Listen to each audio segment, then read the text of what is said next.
Então, muito boa tarde a todos. Então, vamos para a nossa segunda palestra da parte da tarde. E o nosso palestrante é o senhor Victor Henrique Vizocchi. Ele é psicoterapeuta clínico, consultor organizacional e facilitador de mediações educativas sobre cultura digital e as influências psicossociais da internet. É autor do livro Psicologia da Informação e Comunicação, as matrizes digitais da existência, e foi embaixador paranaense e mentor no programa Cidadão Digital, idealizado pela SaferNet Brasil, com apoio da Meta. E hoje ele é mestrando em educação na UFPR. Então, convidamos à frente o senhor Victor Henrique Vizocchi.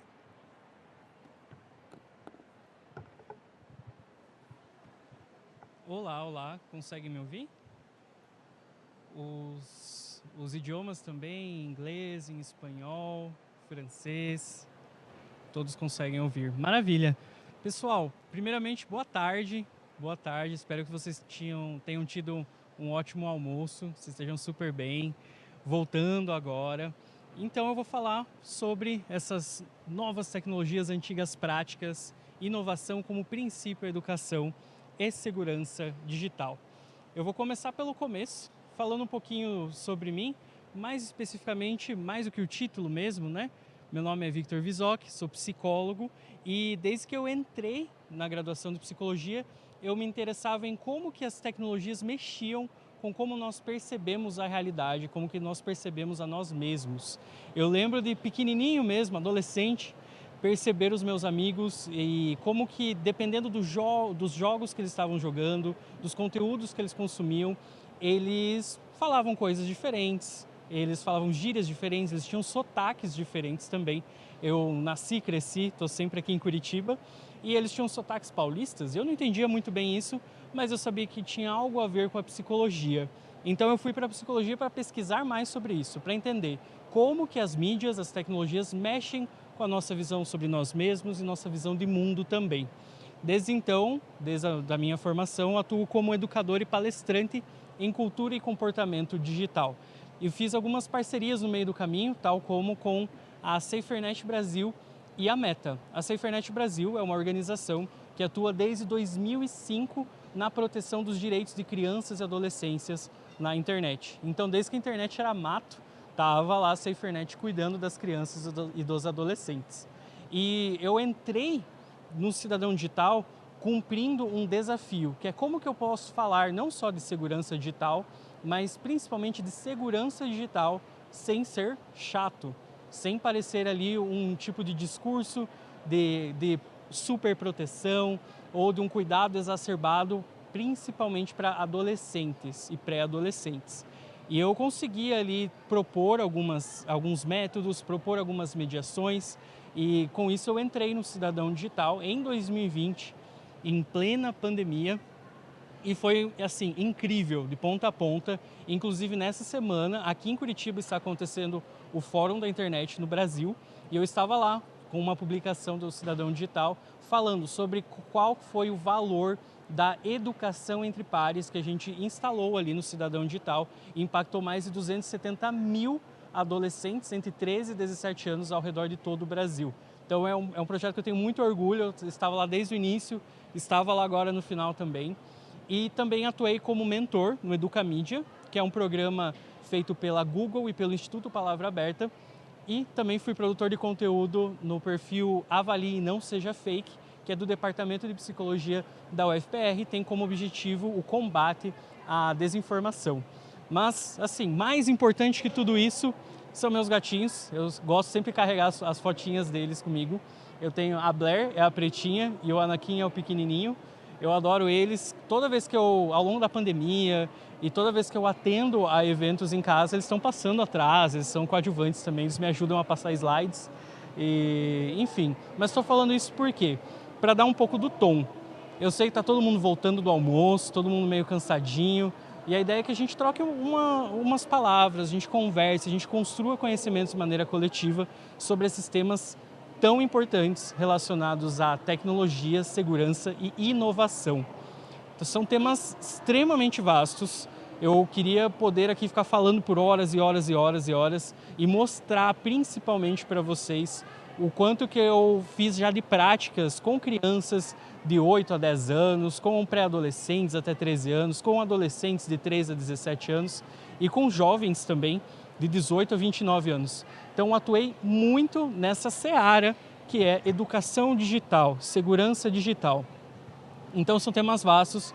Eu não consigo esgotar tudo e não quero também, porque eu quero muito também construir conhecimentos com vocês. Eu agradeço muito por estar aqui, podendo falar. Eu sempre fui estudante de escola pública, eu sou psicólogo, então é muito importante para mim estar aqui falando sobre tecnologia, sendo da psicologia, que é um campo muitas vezes hostil com outros campos do conhecimento, né? O campo da tecnologia. É muito comum ver médicos, ver advogados falando isso, que têm seus saberes, são muito relevantes, mas a psicologia também tem e ela precisa ocupar esse espaço. Maravilha! Aqui eu vou falar um pouquinho sobre as rotas que a gente vai seguir. Então, primeiro as primeiras coisas, que é isso que a gente está fazendo agora. Aí a gente vai falar um pouco sobre as definições de segurança. A gente vai falar um pouquinho sobre o que é essa inovação e essa tecnologia sem RGB. Eu vou falar sobre novas conexões possíveis, como que a gente pode falar de segurança de um jeito que não seja chato e como aumentar nossa segurança online. E o final, né, nós nos vemos pelo caminho, que vai ser o encerramento da minha fala aqui hoje. Quero fazer essa pergunta, vocês podem responder com um joinha para cima, um joinha para baixo, um mais ou menos, mas queria saber se vocês sentem segurança ao estar online, ao estar no digital. Tô vendo umas mãozinhas assim, tô vendo uns mãos. Tô querendo achar um polegar para cima. Aê, teve um lá no final, ó. Maravilha. Mas a maioria ficou meio na dúvida, assim, nem levantou a mão, mas a maioria que levantou a mão, levantou fazendo um mais ou menos, um para baixo, assim, também. E é muito interessante fazer essa pergunta, porque por que será que a gente não se sente tão seguro online? Né? Onde que está o risco? Quais são os riscos? E é importante a gente pensar que cada faixa etária, cada grupo social mesmo, sofre diferentes vulnerabilidades ao estar online. Todo mundo sofre vulnerabilidades ao estar online. Então são crianças, pré-adolescentes, adolescentes, adultos, jovens, educadores, enfim. Eu coloco essa pergunta também para a gente refletir, né, sobre como que a gente pode construir uma internet mais segura, como que a gente pode emitir comportamentos mais seguros online também. Mas vamos definir então o que é segurança. Chego aqui nessa definição quase de dicionário, que segurança é um conjunto de comportamentos que tem o objetivo de proteger algo ou alguém contra riscos, danos ou violações às suas integridades. Então é um conjunto de ações, um conjunto de atitudes que ajuda a gente a proteger a integridade das coisas e das pessoas também. E então é isso, né? Então basta compartilhar essa definição, o problema está resolvido, a minha fala termina agora, estou aberto a perguntas. Não, estou brincando, óbvio, né? Mas o que é interessante pegar nessa definição é como que segurança é uma coisa construída a partir de cada ação. E a gente não pode esperar que as pessoas tenham uma segurança automática, que elas saibam, sem nenhum processo educacional, como se cuidar na internet. Mas aqui vem então a tal da inovação. Como que a gente fala sobre segurança online hoje? E aqui, né, falando sobre segurança digital, eu lembrei do meu avô. Meu avô, se eu não me engano, era nos anos 2000. Ele comprou um computador muito antigo, se eu não me engano foi de um ferro velho. Ele ficou super orgulhoso daquele computador e ele falava para mim que não era para eu mexer no computador. E eu respeitei isso muito, eu tinha muito medo de computador. Inclusive, eu só comecei meu processo de educação digital, de aprender a mexer no mouse, a criar pasta, quando eu tinha 16 anos. Então eu entrei muito tardiamente nesse mundo digital e estou aqui falando sobre isso hoje. Mas até por eu estar distante desse mundo digital, eu percebia com muito mais acurácia como que meus amigos respondiam a isso. Né? Redes sociais inteiras eu não experienciei, tal como Orkut, MSN, eu não tinha contato com nada disso e percebi o quanto que isso era central na vida dos adolescentes. E como que a gente fala de segurança digital hoje em dia? A gente fala sempre com uma coisa em comum, né? Em toda escola que eu vou ou família que eu acabo atendendo para aconselhamento parental, eles vêm com essa demanda de que a gente precisa falar sobre segurança. A internet é muito perigosa, a internet na verdade, as crianças não estão preparadas para lidar com a internet. E eu estou muito preocupado, eu estou muito preocupada, e eles precisam saber mais sobre segurança. E eu sempre fico naquela, falando, nossa, mas tem tanta coisa além para falar de segurança e que, querendo ou não, é o que justamente que as pessoas precisam, é a necessidade que elas estão sentindo, mas tem essa coisa em comum, que é esse tom temerário. Não vá lá na internet, lá é muito perigoso, lá assim, é uma terra sem lei. Tantas vezes eu ouvi falarem isso, né? E então, do alto de uma montanha ali, né, segue a mesma história. Não vá nos territórios mais obscuros, né? Se proteja, evite estar no digital. O digital é perigoso, o digital é perigoso e o digital é perigoso. Então, show. Então, no medo e na ansiedade é o que a gente consegue fazer, né? No medo e na ansiedade a gente só quer proteger ali quem mais precisa, né? As crianças, os adolescentes. E assim, a gente tem a melhor das intenções. No entanto, o discurso, né, sobre segurança na internet, sobre segurança digital, ele não precisa estar sempre atado a essa ideia do medo, do temor.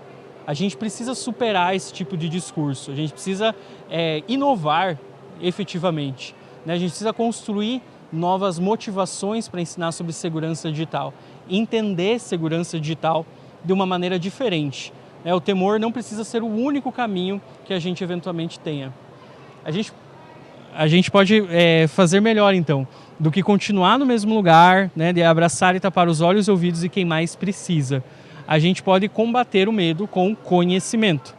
E aqui é isso que a gente está fazendo agora, né? A gente está querendo acessar mais conhecimentos para entender como que eu posso passar para aquela criança, para aquele adolescente, a minha preocupação para que ele se cuide mais na internet sem parecer que eu estou super protegendo. Como que eu posso inovar o meu discurso falando sobre segurança digital?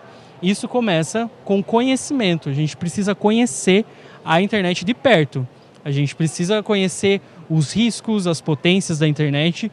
E é isso que a gente está fazendo aqui hoje. E eu vou apresentar, então, algumas noções sobre inovação e tecnologia sem RGB. Não sei se vocês conhecem esse termo, RGB.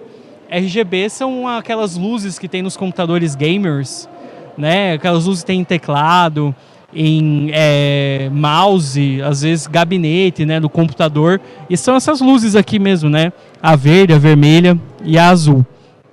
E eu costumo brincar que as luzes elas só servem para aumentar o preço das peças, para parecer mais apelativo, para ser mais simbolizar ali que aquilo sim é um computador avançado. E muitas vezes quando a gente fala sobre inovação na internet, as pessoas elas podem se perder nesses discursos, achar que essa coisa que reluz é ouro de fato, e no final das contas não. Então a gente tem que falar sobre inovação e tecnologia sem as luzes RGB.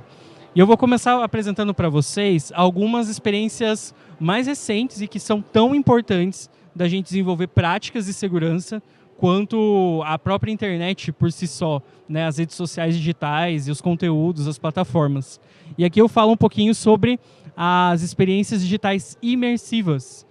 Eu vi que tem aqui no evento, né, tem o Oculus Rift ali, e quanto mais a gente desenvolve algumas tecnologias, mais a gente precisa pensar em segurança para elas específicas. Como, por exemplo, nas experiências digitais imersivas, as pessoas têm ali emulado, né, a questão da visão, da audição e também do tato. Então, vem se desenvolvendo, né, junto com as experiências digitais imersivas, a experiência do toque. Agora, vocês pensem a internet. Pensem lá naquela seção de comentários, né, daquele post polêmico. Imagine se a internet a gente pudesse tocar nos outros. Imagine só o caos. E por isso que eles estão desenvolvendo muitas discussões sobre ética, sobre prática, sobre design, para que essa experiência do tato não seja um novo risco, ou pior, uma nova garantia de dano contra os usuários, né? Principalmente pensando em crianças e adolescentes. a internet das coisas, né? Que é justamente a gente conectar alguns dispositivos, alguns eletromóveis, à internet e controlar eles por isso. Né, por algum dispositivo, tal como um celular. Isso também é uma coisa que coloca a gente em outras posições de vulnerabilidade. Agora, a nossa geladeira é controlada por um celular, né? A nossa luz, a nossa tomada, o nosso computador, os nossos aparelhos de som, a nossa garagem, né? O nosso portão. E tudo isso coloca em xeque, né? Centraliza tudo num único dispositivo e caso a gente eventualmente perca esse dispositivo, isso traz muito prejuízo. Né? Até aqui no slide as letrinhas ficaram pequenas para ter espaço para falar o quanto que o celular é valioso para a gente hoje em dia. O quanto a gente precisa ter uma educação digital, uma educação em segurança digital que considere tudo isso, considere a centralidade do celular na vida das pessoas. Quantas vezes eu já vi, e isso não é algo taxativo, na verdade as pessoas precisam de mais educação digital para evitar fazer isso, mas quantas vezes eu já vi uma criança usando o celular e o celular dela era próprio. Às vezes é sem chip, mas conectado à internet, né? Como se isso reduzisse algum dano, porque a gente precisa entender a internet como uma rua. Né? Quando a gente dá um celular com a internet para uma criança, ela está com acesso direto e restrito ao maior lugar público da história da humanidade e ela está ali vulnerável às ações das outras pessoas. E eu nunca vi uma criança, né, de 2, 3 anos indo numa loja de departamento comprar um celular, mas isso vem justamente dessa carência que a gente tem de educação digital. Né? Eu posso perguntar para vocês se vocês aprenderam, é uma pergunta de sim ou não, mas vocês aprenderam na escola a mexer no computador? Tô vendo uns nãos assim, tô vendo uns não. Algumas pessoas podem lembrar das aulas de informática, né, de aprender a mexer no mouse, a criar pastas, essas coisas, mas eu duvido, e aqui é uma aposta que eu faço, que muitos de vocês aprenderam a ter uma relação crítica com as tecnologias. Né, com o digital, com a internet. A internet tem 30 anos e a gente ainda não tem ali uma disciplina, não tem ali uma medida educacional para ensinar as pessoas a como se relacionar de uma maneira mais segura com isso, de uma maneira mais saudável, de uma maneira mais ética, pró-social. E qual que é o impacto do digital na minha vida, no meu cotidiano, na minha saúde psicológica, na minha saúde social, na minha saúde física até mesmo. E a gente não teve um processo educacional que ensinasse isso, e isso essa é uma das motivações minhas de estar aqui hoje para falar um pouquinho mais sobre esse tema tão importante para vocês. E aqui a gente tem inteligência artificial. Isso é uma regra. Cada nova tecnologia expõe a gente a novos riscos, expõe novas vulnerabilidades e a gente precisa atuar em prol de aprender a se proteger melhor ao usar ela. Né? Quantas crianças, quantos adolescentes agora confiam de maneira plena no ChatGPT. Né? Eu brinco que ouvem mais o ChatGPT do que os próprios pais, do que os próprios pares, né? Que isso é comum na adolescência, a gente fica um pouco mais distante da nossa família, mais próximo aos nossos pares. E, no entanto, até os pares estão ficando em segundo lugar justamente pelo uso do ChatGPT como aconselhamento para a vida, né? O aconselhamento psicológico, aconselhamento escolar, aconselhamento para solução de conflitos. Né? Muito engraçado, eu ouvi alguns relatos, às vezes, das pessoas que jogam as discussões da relação no ChatGPT para ver quem tem razão, para ver quem está certo. E olha isso, o quanto que a gente está entregue a isso, o quanto a gente está entregue a né, essa tecnologia, que ela está coletando dados, ela está cruzando dados com banco de dados, então ela está fazendo muitas coisas ali com as nossas informações, e isso vale muito dinheiro. Isso está ajudando, a gente basicamente está trabalhando para o ChatGPT para que ele se desenvolva e as versões mais sofisticadas elas vão sendo vendidas a um valor mais alto, enquanto a versão gratuita vai ficando cada vez mais sucateada também. Então percebam que no digital tem muito interesse mercadológico mesmo e a gente está alheio a isso. E por isso que é importante a gente pensar como que eu posso estar mais seguro com relação aos meus dados pessoais, como posso estar seguro com relação ao meu psicológico, à minha dimensão social e por aí vai. Né? Aqui só são alguns exemplos para vocês mas eu vou até alterar a pergunta, perguntar, né, como que você se protegerá nesses ambientes e com esses dispositivos. Pode ser que alguns de vocês já tenham utilizado ou já tenham em casa alguns desses dispositivos, né, de realidade imersiva, né, da própria inteligência artificial, internet das coisas, próprio celular. E como que você anda se protegendo com isso e como que você se protegerá quando isso ficar ainda mais sofisticado? E agora ainda mais, será que as crianças, os adolescentes estão aprendendo a se proteger no meio disso? Fica aqui né, o questionamento. Agora eu vou pedir para vocês darem uma olhadinha nessas imagens. Eu vou passando enquanto eu tomo água, mas eu quero que vocês percebam o que elas têm em comum.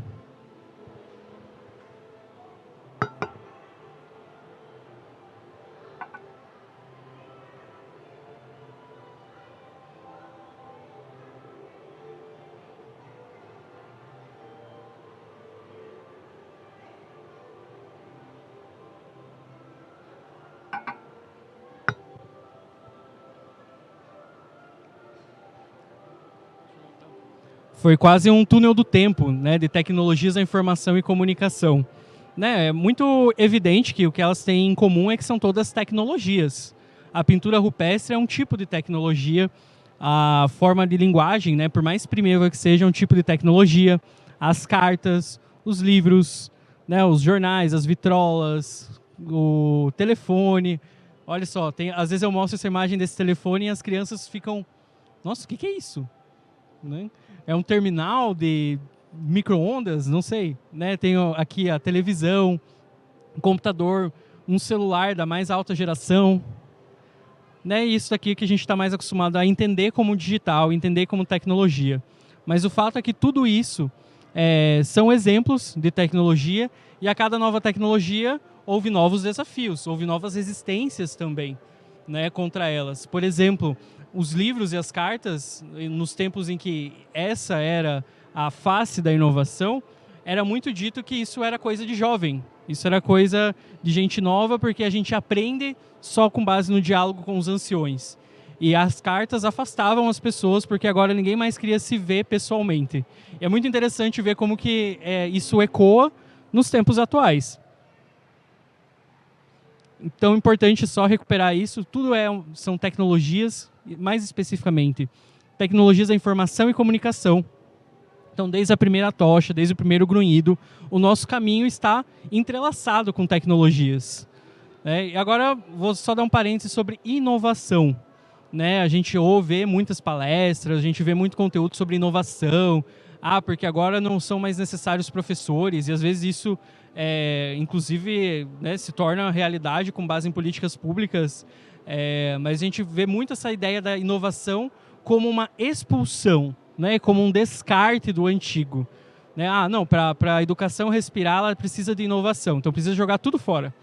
Obviamente que não é esse ponto que eu defendo aqui, nem de longe, mas eu quero trazer um conceito de inovação que é perceber o presente e o passado, conectando-os ao futuro.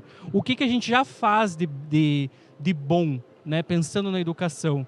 Quais os comportamentos, quais as virtudes, o que a gente está desenvolvendo hoje para as crianças e para os adolescentes, e que isso vai ser muito efetivo, muito construtivo para eles no futuro. Isso é inovar.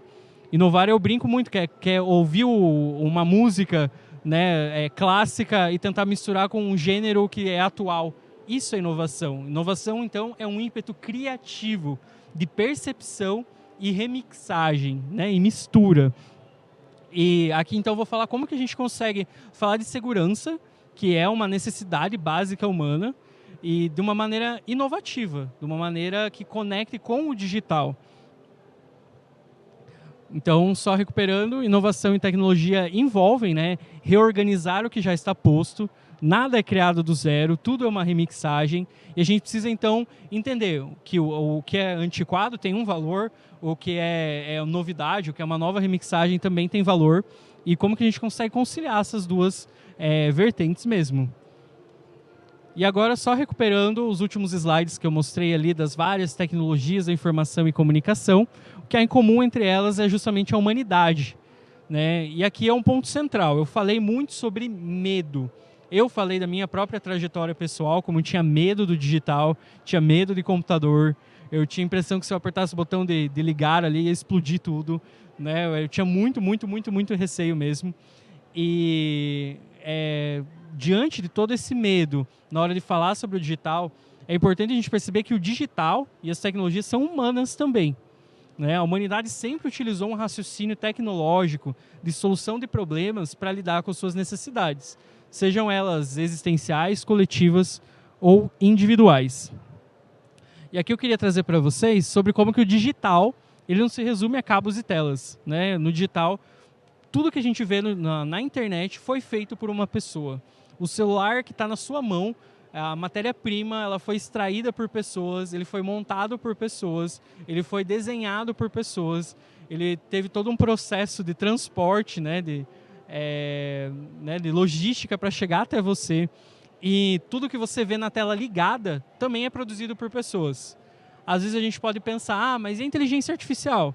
Mas uma pessoa precisou dar um prompt ali, né? Por mais que ela tenha automatizado a criação de imagens, de textos, ainda assim uma pessoa está ali no final de todo esse processo para apertar um botão e colocar as coisas que a gente vê no digital.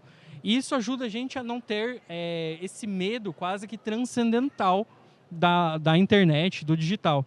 Porque às vezes a gente tem a impressão que a tecnologia é algo alienígena, é algo que vem de fora e vai estragar nossas relações e vai consumir a gente. É quase uma força da natureza mesmo. Mas a tecnologia ela é humana, né? São seres humanos que desenvolvem tecnologias ao longo de todo o tempo. E isso ajuda também a gente a perceber que a tecnologia ela não é neutra, ela não é benéfica e ela não é maléfica também. Ela não tem uma essência, né? Por mais próximo que possa parecer, ela não tem uma essência neutra, por exemplo. Porque provavelmente vocês ouviram falar de muitos fenômenos sociotécnicos, ou seja, né, a promoção, a produção de tecnologias que são deliberadamente, por design, excludentes. Né? A gente pode falar, né, das pontes de Nova York, que elas eram mais baixas, então em alguns lugares não era possível acessar algumas regiões, né, por meio de transporte público, que era o meio preferido, né, e possível das populações marginalizadas. Então isso é um exemplo de uma tecnologia, de uma ponte que ela tem ali um viés, ela carrega ali, né, um ideário, ela carrega até uma limitação cultural de quem desenhou ela. Então a tecnologia não é neutra, o celular também não é neutro, né? Todos os aplicativos eles têm um propósito muito único, pelo menos a maioria deles, que é manter a gente nesse aplicativo a todo custo, né? A todo custo. Isso pode ser de rede social, pode ser de banco, o iFood. Recentemente eu estava ali com a minha esposa, de repente eu vi ela jogando um jogo assim, eu falei, que jogo é esse? Ah, é o jogo do iFood.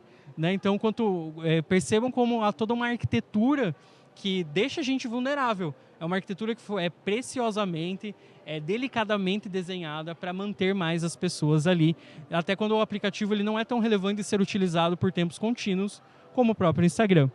Então, isso não é porque a tecnologia é maléfica, isso é porque são pessoas que desenham elas, e essas pessoas têm objetivos específicos que nem sempre são a nossa própria segurança, nem sempre é a nossa própria saúde, nossa própria integridade. E a tecnologia também não é inerentemente benéfica, porque isso também gera muito ingenuidade. Né? A gente acha que o digital está ali só para ajudar, o ChatGPT está ali só para ajudar, quando na verdade não, ele está ali coletando, ele está ali trabalhando atrás, né? O back-end dele está ali fervendo com as informações que a gente está dando. E daí tudo isso tem um nome, que é o determinismo tecnológico, que é esse ato, né, esse ideário, essa ideologia de atribuir à tecnologia uma natureza única, seja benéfica, maléfica ou neutra. A gente precisa superar o determinismo tecnológico. Então a gente precisa parar quando a gente for falar assim sobre segurança, por exemplo, a gente precisa superar esse discurso de que o digital é só perigoso e não tem o que fazer, só fugir, só correr. É uma força da natureza. Então isso ajuda, né? Superar o determinismo tecnológico ajuda a gente a conseguir propor processos educacionais mais inovativos. Maravilha. E aqui eu fechando essa parte sobre como cada tecnologia demanda um tipo de educação para ser melhor utilizada. né? Às vezes a gente utiliza muitas tecnologias sem nem pensar muito nisso, né? Sobre como a gente precisa seguir umas regras básicas para utilizar de maneira segura, saudável, aquele dispositivo. Se eu colocar algo inflamável dentro do micro-ondas, isso pode colocar eu em risco, o objeto em risco, né? Outras pessoas em risco. Mesma coisa o carro, né? A gente precisa passar por um processo ali de alguns meses para aprender a dirigir, para a gente conseguir utilizar aquela tecnologia de uma maneira segura. E por que será que quando a gente fala sobre internet, sobre o digital, a gente não pensa dessa maneira? Considerando a alta complexidade dessa tecnologia mesmo. Como eu falei, é o maior ambiente público compartilhado em tempo real da história. Por que será que quando a gente fala sobre internet parece que é tudo muito automático? É só ligar a tela do celular e tá pronto, é isso, né? E isso então é uma provocação para a gente perceber o quanto que a gente precisa educar as pessoas para que elas convivam nesse espaço digital de uma maneira segura, de uma maneira saudável e ética também. Eu costumo falar que a educação digital ela é análoga a uma educação para o trânsito. Então, porque a internet não vai sumir. A internet só se desenvolve. Ela se desenvolve por meio de tecnologias imersivas, inteligência artificial. Ela se desenvolve por meio até de neuroimplantes, que a gente anda vendo nesses últimos tempos. E, da mesma maneira, as ruas elas não vão fugir. Em algum momento, os filhos, os nossos estudantes, eles vão ter que andar nessa rua sozinhos, de maneira autossuficiente. E a mesma coisa no digital. A gente precisa ter uma educação digital que proporcione segurança e autossuficiência, para que ele tenha autonomia para transitar nesse ambiente digital também. E agora, então, vamos ver um pouco como que a gente pode fazer isso, né, dessas novas conexões relacionadas à segurança na internet. E aqui eu vou trazer um pouquinho da minha própria experiência. Na verdade, eu vou diluir a minha experiência ao longo de toda essa parte da apresentação, mas são coisas que eu vejo que não podem faltar, né, numa educação digital inovativa. Tem ali o básico, né, que é boas senhas e técnicas de proteção, né? Tem a parte da segurança física, de entender que o digital está conectado com o presencial, e se a gente expor muito da nossa vida ali, pessoas podem chegar até nós também. Mas eu falo muito sobre privacidade e reputação. Percebam que conceitos importantes para falar com adolescentes.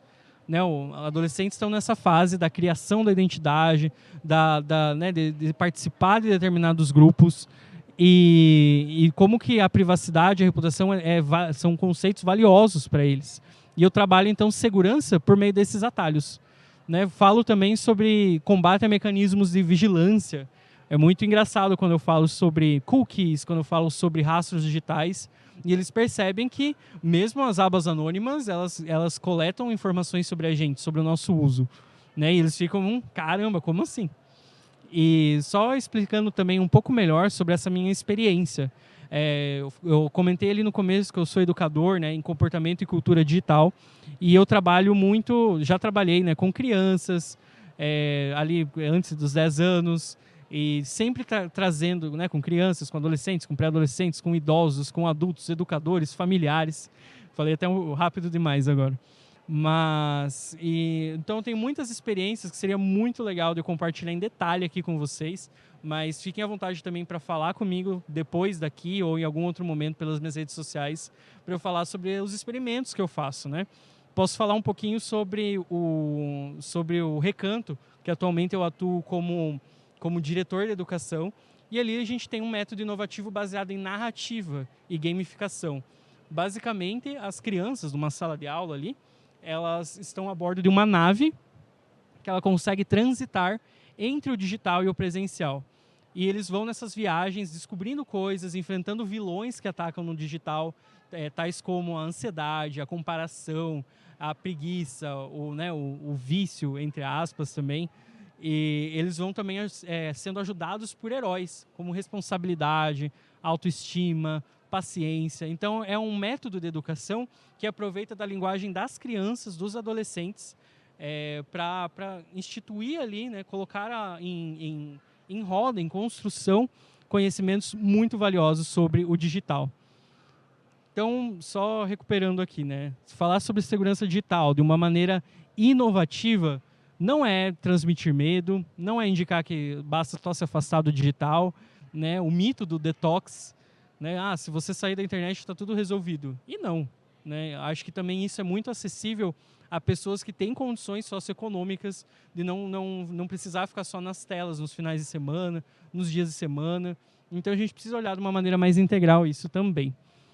Ensinar, né? Não é só ensinar a não confiar em estranhos ou só ensinar a fazer boas senhas, né? Segurança digital, ela tem a ver com muitas outras coisas, muitas outras camadas mesmo. E aqui, se for colocar em 3 palavras, é uma educação digital inovativa, né? Ela inova quando ela experimenta, conhece e comunica. Eu falo muito isso em todas as minhas apresentações, sobre como a gente precisa ouvir mais, conhecer mais o mundo de quem a gente está educando. Né? Isso não é só eu que falo, isso é algo que é muito debatido, muito construído ao longo das últimas décadas na educação. A gente não pode tentar educar alguém sem conhecer o contexto dessa pessoa. E por isso que é importante a gente experimentar também as tecnologias que ela tem acesso. Né? Quais plataformas, quais aplicativos, quais jogos. E por isso que é importante também no final comunicar. Mas isso eu vou falar um pouquinho mais para frente sobre essa parte da comunicação. Agora eu quero que vocês vejam as diferenças entre o slide 1 e o slide 2. Slide 1 aí. Enquanto isso eu vou beber mais água.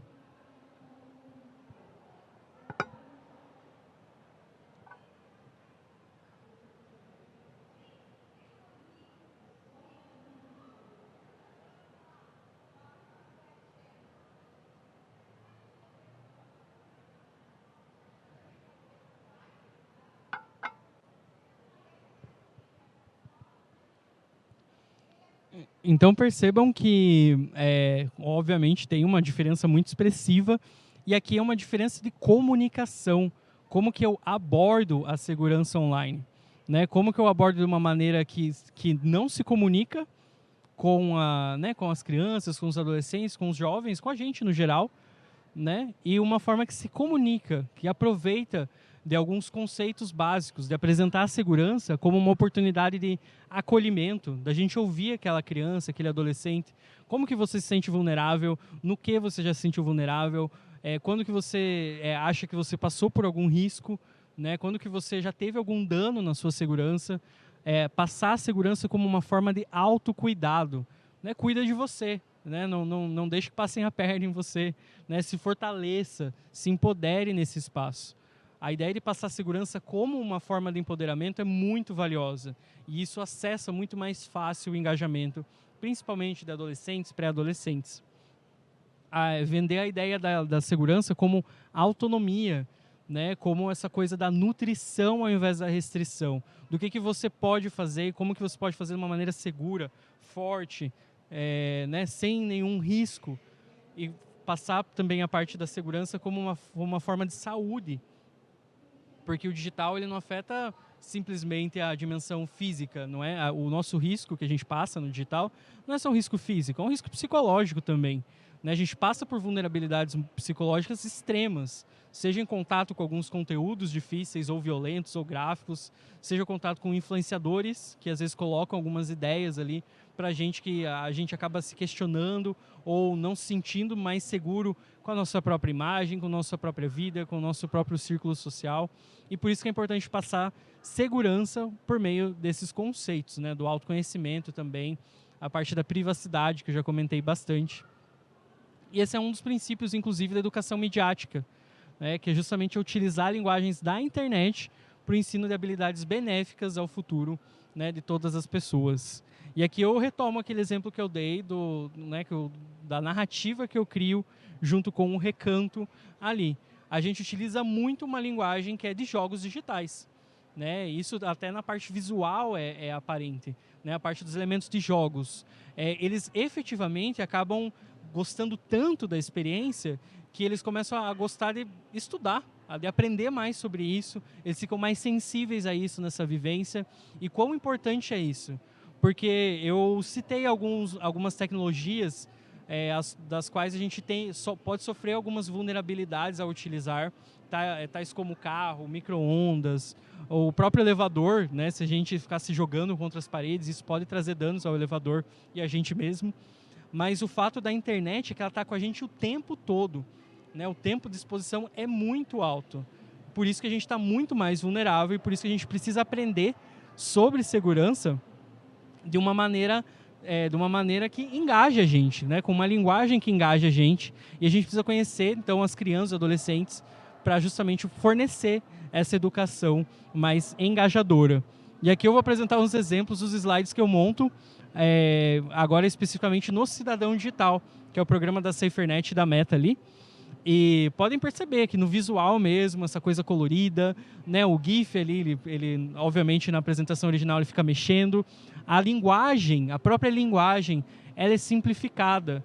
E é uma linguagem também que busca a escuta, busca a conexão com experiências, né? E aqui, por exemplo, uma experiência que todo mundo já passou, vai passar ou quase passou, que é se arrepender de postar alguma coisa online. Ou, por exemplo, vocês, né, fazendo uma pergunta mais direta. Pensem no que vocês publicaram na internet há 10 anos. Né? Será que isso é representativo de vocês ainda? Será que se algum empregador, né, algumas pessoas verem aquelas postagens, será que elas vão identificar você ali? Ou será que não? Será que você se transformou, que você mudou? Por isso que é importante a gente trabalhar direto na experiência que eles passam na internet. Né? A gente fala de segurança de uma maneira assertiva, de uma maneira coerente com o que eles vivem. E aqui é só mais um exemplo também do conceito de segurança, né? Um GIF de um tatuzinho ali. Então tudo tem um visual, tudo tem uma linguagem que facilita a aderência a um assunto tão importante. Então às vezes a gente pensa que é um assunto muito sério, então eu tenho que ser muito sério. Mas não, a gente pode conciliar as coisas. A ideia não é que a gente tente competir com coisas mais agradáveis e tudo mais. Não, a ideia é a gente falar do que é sério de uma maneira descontraída, de uma maneira leve, de uma maneira que se conecte com eles. Afinal, né, a educação é para eles mesmo, né, quando eu falo para as crianças, para os adolescentes. Aqui é um outro exemplo, né, do slide sobre cookies, que eu sempre falo, né, que os cookies eles são coisas ali, são quase como mini robôs que estão na nossa orelha, estão no nosso ombro, vendo tudo que a gente faz online. E toda vez que eu apresento esse conceito que é tão básico, eu percebo o choque assim, nos adolescentes, nas crianças, que eles realmente não têm esse conhecimento de como que a internet funciona. Eles sabem que funciona, eles sabem usar tecnicamente, mas eles não desenvolveram esse senso crítico tal como a gente. Né? Isso é um processo que a gente está desenvolvendo também. Então, a linguagem é fundamental, é a cereja do bolo, pensando nessas práticas inovativas, porque ela produz um campo cultural que conecta e comunica, ou seja, o que a gente está querendo passar chega no destino quando a gente utiliza uma linguagem na internet, uma linguagem de jogos, uma linguagem narrativa mesmo, né, contando histórias. Isso ajuda muito a gente falar mais sobre segurança de uma maneira engajadora. É muito importante isso também. Eu lembro muito de algumas anedotas, algumas histórias que eu conto sobre segurança, quando eu relaciono com os portões da nossa casa, os portões do nosso condomínio e verificação das etapas, por exemplo, né, para entrar no nosso condomínio, a gente entra pelo portão, a gente entra na porta do prédio, na porta da nossa casa, na porta do nosso quarto. Então, por que será que com as informações online a gente deixa elas todas expostas, quase num campo aberto? Sem muitas senhas ou com uma senha muito fácil. Então é por aí que eu trabalho com eles também. Utilizo filmes, então falo sobre filmes que tenham a ver com segurança, às vezes trechos de séries que às vezes têm a ver com segurança digital ou com segurança como um todo também. E por que eu estou falando tudo isso? Porque é muito comum haver um distanciamento cultural, né, um distanciamento geracional também, que faz com que todas as pessoas fiquem mais vulneráveis dentro da internet. Então a gente percebe ali, eu sou imigrante digital, então eu tenho dificuldade mesmo, ou eu não quero aprender, ou eu não preciso aprender essas coisas digitais. Ou o contrário também, eu sou nativo digital, eu sei de tudo, então por que eu vou aprender? Então essa é uma delicadeza, uma questão de linguagem muito importante. É importante a gente se perceber como um aprendente digital. Está todo mundo no mesmo barco, aprendendo a integrar melhor, né, e melhor aproveitar o digital nas nossas vidas. Isso independe da idade. Todo mundo está aprendendo isso. Como conciliar o meu consumo de entretenimento com as minhas atividades do trabalho, minhas atividades de casa, com as minhas relações sociais, com o meu relacionamento amoroso, né, com a minha parentalidade, como que eu concilio essa coisa digital que está ali comigo o tempo todo de uma maneira segura, de uma maneira saudável. E todo mundo está pensando nisso, passando por essas dificuldades também, e é importante a gente se perceber unidos, né, com esse objetivo. Agora falar um pouquinho sobre como aumentar a segurança online com inovação. Eu já estou, na verdade, pulverizando esse assunto ao longo de toda a apresentação, mas essa é uma pergunta retórica mesmo, mas para a gente confirmar de vez, né, que uma segurança inovativa não se limita, né, à criação de boas senhas e pedidos de cuidado. A gente precisa olhar a segurança de uma maneira integral, né? A gente precisa ir até além dessa parte da linguagem para a gente recuperar várias dimensões do indivíduo. Entender que o indivíduo ele tem diferentes vulnerabilidades online e a gente precisa responder a elas de uma maneira inovativa. Né? Aqui, primeiramente, a segurança e a integridade física. Né? Como que a gente fala sobre integridade física e internet? E aqui alguns exemplos, né? Entendendo que o digital faz parte da realidade, que o que eu falo para alguém tem uma outra pessoa ali do outro lado que pode ouvir isso e que pode, inclusive, reagir a isso também. Então, interações digitais têm consequências presenciais. Entender sobre ergonomia, né? Como usar dispositivos em movimento ou quando parado. Entender mais como que o digital afeta a nossa ergonomia mesmo, né? Afeta em como a gente experiencia os caminhos que a gente percorre, seja num carro, seja andando a pé. E será que é o momento mesmo da gente ficar dividindo a atenção? Isso vale até num sentido cognitivo, que daí tem a ver com segurança psicológica, né? Sobre como que a gente cansa nossa cabeça, literalmente, de tanto a gente estar ali em vários contextos digitais, em vários conteúdos, e isso também mexe com a gente. É importante falar também sobre essa parte do não dê bobeira, sem migalhas de pão. Eles entenderem que quanto mais informações eles dão sobre eles na internet, mais eles podem se colocar numa posição de vulnerabilidade. Mais pessoas sabem onde eles moram, o que eles gostam, o que eles desgostam, onde eles comem, onde eles passeiam. E isso também é uma forma de vulnerabilidade física produzida pela internet.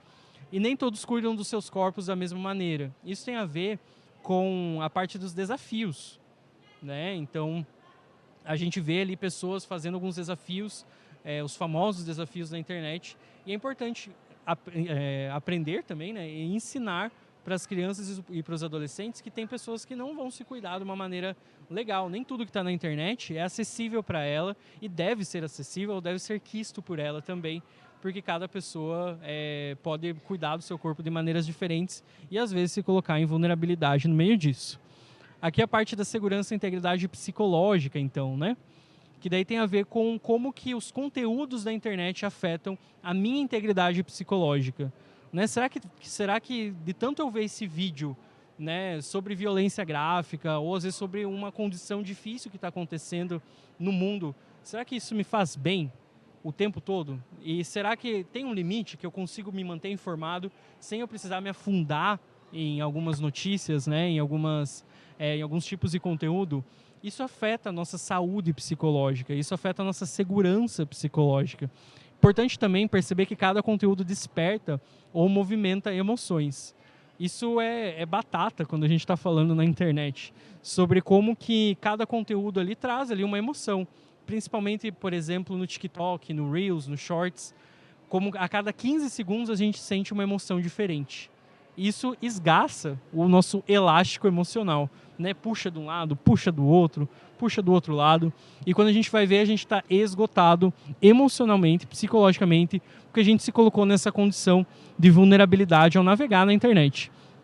Aqui também, o que a gente vê no digital nutre nossa visão de mundo. Então é importante perceber que tudo que a gente vive, seja na internet ou fora dela, a gente está coletando ensinamentos, aprendizagens para a gente. Eu brinco que nós somos como esponjas, né? Então a gente sempre está aprendendo coisas novas e isso pode fazer bem ou mal para a gente ou para as pessoas ao redor. E aqui, por último, é sobre as arquiteturas de vícios, né? As arquiteturas viciantes, as arquiteturas estímulos. Como que tem aplicativos e plataformas que só querem manter a gente ali, a todo custo. Né? É importante a gente perceber que as redes sociais, por exemplo, na verdade são redes de anúncio. Eles só estão puxando pessoas para um lugar e colocando, né, alguns outdoors ali e as pessoas, então, né, os anunciantes, quando eles percebem que tem mais pessoas numa rede social do que outra, eles vão adaptando e preferindo colocar seus conteúdos, seus investimentos ali. Então há muita carga mercadológica, né, nos aplicativos e na internet que a gente consome também. Agora a parte da integridade social, né? Entender sobre como lidar com pressões sociais que às vezes as outras pessoas, né, próximas ou distantes ou numerosas ou simplesmente uma pessoa influencer, ela pode colocar a gente em vulnerabilidade. Pode colocar ali alguma visão de mundo, pode convidar a gente a fazer alguma ação que coloca a gente em risco, né? E como que o digital também tem uma distorção. A gente às vezes tem muitas conexões, a gente vê um influencer todos os dias ao ponto de desenvolver às vezes relações parasociais. Da gente pegar e, nossa, esse influencer é meu amigo mesmo, né? E com isso a gente pode se afastar de outros círculos sociais. E isso então coloca a gente em vulnerabilidade social. Importante também, né, esse ensino da internet, como não é uma terra sem lei, como tem como denunciar, tem como a gente construir ela de uma maneira melhor. A parte do combate às informações, né, as desinformações, como é que é importante a gente combater essas informações falsas, enganosas. Então, esclarecer para eles desde o início que a internet nem tudo é confiável. O que o ChatGPT também fala não é confiável. Né? Eu gosto quando eu estou experimentando algumas coisas no ChatGPT e a gente começa a discutir. Começa a falar, não, mas não é isso. Tem essa base aqui, da onde que você está tirando isso? E daí, de repente, o combate ele se dissolve. Mas se eu não tivesse esse arcabouço anteriormente, eu acreditaria, confiaria no que ele está trazendo ali. E é importante também a gente falar sobre os fake friends, né? Sobre essas pessoas que às vezes estão ali aliciando crianças, adolescentes. E é importante que eles entendam que nem tudo que é amigável é necessariamente inofensivo. Ou nem tudo que é amigável efetivamente quer o nosso bem, principalmente pensando na internet. Entender também que cada ato na internet é público. Então é melhor prevenir do que remediar.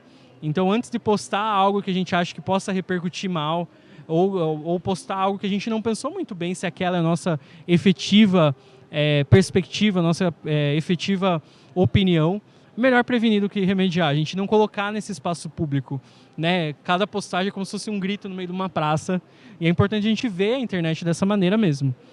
Aqui tem algumas dicas de segurança, né? A integridade patrimonial. Opa, aqui. E aqui tem a parte mais básica, né? Essa também é muito dita em contextos de ensino de segurança digital, que são as boas senhas, a questão das criptografias, da verificação em 2 etapas, e a questão do dispositivo, da gente entender o nosso dispositivo como algo pessoal, a questão das informações sensíveis, né, da gente não colocar tudo na internet, porque isso pode trazer danos patrimoniais. Né? Às vezes a gente deixa, por exemplo, uma senha mais exposta, a gente deixa o nosso dispositivo mais exposto. A parte dos cookies, dos rastros, né, que a gente tão alegremente aceita ali e acaba cedendo vários dados para várias empresas também. Tudo isso ajuda a gente a entender a segurança de uma maneira mais holística, né, mais integral. E aqui é um convite à reflexão de qual tipo de segurança digital inovativa você sente mais falta em suas práticas ou seus estudos. Né, eu falei de segurança física, psicológica, social e patrimonial, mas também tem a sexual. Como é importante a gente entender que hoje em dia o digital participa de todas as dimensões da nossa vida e pensando em adolescentes, eles vão expressar a sexualidade por meio desse digital também. E como que eu posso expressar esse digital, né, essa sexualidade no digital de uma maneira segura, de uma maneira que seja contributiva ao meu desenvolvimento e não só uma forma de exposição e uma forma de dano mesmo, né, à minha segurança. Agora indo para o finalzinho, né, essa é a última parte dessa fala. Nós vamos nos ver pelo caminho e, em conclusão, experimentar tecnologias, conhecer vivências e comunicar significativamente. São 3 princípios da educação inovativa, pensando em contextos, inclusive, da segurança também. Mas até quando a gente for falar sobre saúde mental e tecnologia, quando a gente for falar de combate à desinformação e tecnologia, essa é uma tríade que é um atalho para a gente falar de uma maneira mais contextualizada sobre o digital. Aqui é um slide resumo, né, sobre a parte da segurança digital inovativa com aquelas palavras-chave. A gente precisa inspirar essas palavras-chave ao falar sobre segurança digital, né, para a gente não ser daquele tipo, a gente não utilizar aquele tipo de discurso que é só temerário. A gente pode enriquecer o nosso vocabulário, enriquecer nossas abordagens, remixar isso para chegar a mais pessoas, para impactar mais pessoas também. E agora, pessoal, passando rapidinho aqui, entendendo que segurança digital precisa andar sempre ao lado de conhecimento e empoderamento, né? Segurança e empoderamento são coisas que não podem se dissipar, se dissolver, se dividir quando a gente está falando sobre educação digital. Agora eu vou passar para vocês alguns canais, né? Esse canal de ajuda na SaferNet é quando você passa por alguma situação de vulnerabilidade na internet, né? Adolescente, criança, assim, tem uma equipe de psicólogos e de advogados, né? Profissionais de diversas áreas que vão instruir a pessoa caso ela passe por uma situação difícil online, seja de violência, seja de alguma situação estranha, difícil, confusa. E tem o canal de denúncia também, que é quando se a gente se deparar com algum conteúdo que a gente acredita que não precisa estar na internet, né, algum conteúdo violento, algum conteúdo confuso, a gente também pode ali colar o link no canal de denúncia e tem toda uma tratativa a essa denúncia junto com o Ministério Público. Esse aqui é um material essencial, que é o Guia Meninas em Rede, que é um guia de proteção, de segurança específico para meninas e mulheres na internet. Então tem todo um glossário, né, de formas de cybercrimes, tem todo um passo a passo de como promover mais segurança na família, né, nas comunidades, nas escolas. E esse material, então, é muito, muito importante, tem tudo a ver com o que a gente está falando aqui hoje. Opa, acho que eu pulei, vamos ver. Aí eu vou deixar mais um tempinho, que esse é muito legal mesmo. E os próximos eu vou passar de uma maneira mais rápida, mas eu posso compartilhar com vocês, inclusive, materiais físicos que estão aqui comigo, né, sobre essas outras iniciativas, como o Banco de Recursos do Dia da Internet Segura, o Banco de Recursos do Cidadão Digital, que são iniciativas da SaferNet Brasil, e tem ali muito material didático para trabalhar junto com crianças, adolescentes nas escolas. Então são materiais que são muito caros, são muito valiosos para a gente falar sobre educação digital de uma maneira divertida, de uma maneira engajadora ali com as crianças e com os adolescentes também. Maravilha! Então, vou fazer um convite para vocês, né? O que acha de a gente continuar aprendendo juntos a lidar com as novas matrizes digitais trazidas pela internet à nossa existência? E caso vocês queiram, vocês também podem conhecer um pouco mais sobre o meu livro. Eu tenho algumas cópias físicas aqui também, caso vocês tenham interesse. Mas no livro eu falo mais sobre como que a internet se tornou uma instância, né? Um fenômeno tão relevante para a gente nos tempos atuais, né? E eu falo isso ao longo da história, falo isso como que a internet afeta o nosso psicológico também.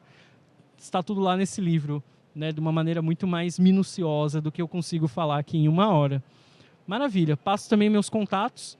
Fiquem muito à vontade para mandar mensagem no WhatsApp, para mandar mensagem, né, no Instagram, no e-mail. Eu estou sempre disponível para palestras, para falas, para conversas. E aí dá para a gente aprofundar em todos os subtemas que eu toquei hoje aqui de uma maneira mais superficial, mais generalista, mas tem muita coisa que precisa ser falada também sobre educação digital. Queria, então, agradecer muito a atenção de vocês, a participação de vocês, que eu sei que a participação ela não é só aquela coisa que a gente enxerga, mas dá para perceber como a gente está pensando, a gente está raciocinando, está entendendo o digital de uma outra maneira.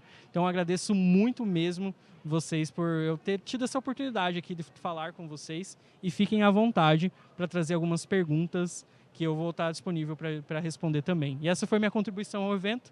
Agradeço muito.